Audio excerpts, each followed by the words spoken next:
Assalomu alaykum qadrdonlar.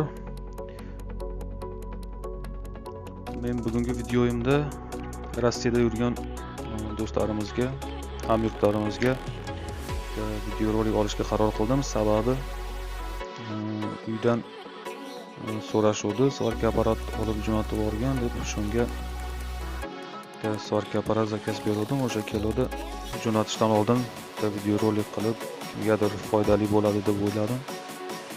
Albatta ko'rib, o'zlaringizning fikrlaringizni kommentariyada yozib qoldirasizlar. Svarka apparatimiz unchalik kattasini tanlamadim, sababi bilasizlar o'zi. Postda narxlar oshib ketgan hozir. Shunga ekonomli variant deb o'ylab, yengil, ixcham, kichkinasini sotib oldim. Sizlarga ham ma'qul bo'lsa sotib olasizlar.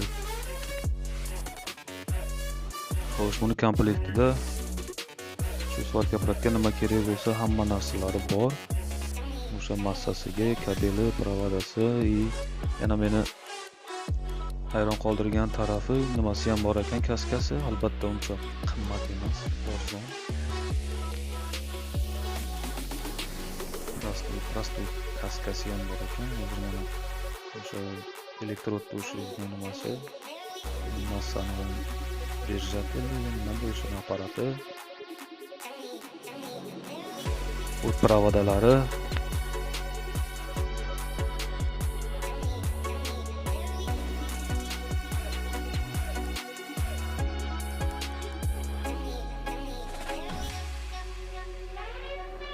men bu komplektda korobkasi bilan общий hammasini hisob taroziga qo'yganimda 4,5 kilolarcha chiqdi.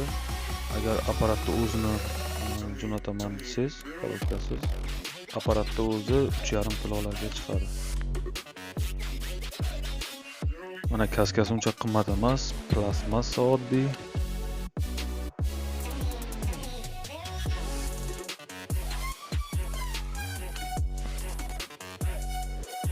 Bu korobkasida garantiya qog'ozi bilan instruksiyasi.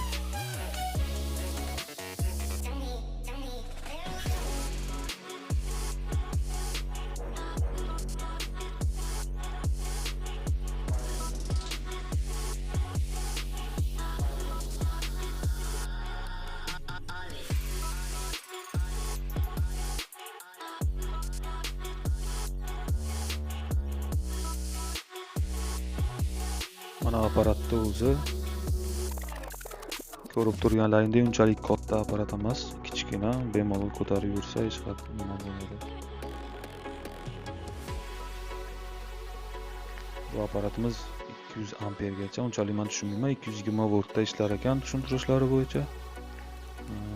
200 ampergacha bu degani ekan, ana elektrodlarni 1.6 elektrod bo'lar ekan, eng kichkinasi, eng kattasi 5likgacha. Bu apparatimiz 1.6 dan turli elektrodlarni bemalol ishlatsa bo'lar ekan. 200 amperda turli elektrodlarni ishlatilar ekan. Kichkina amperlarida kichkina elektrodlar ishlatilar ekan. Hozir men harakat qilaman, uncha o'zim svarka qilmagan bo'lsam ham apparatni amalda sinab ko'rib ko'rsatib berishga harakat qilaman. Qo'ldan kelgancha albatta. Ovozi unchalik baland emas ekan.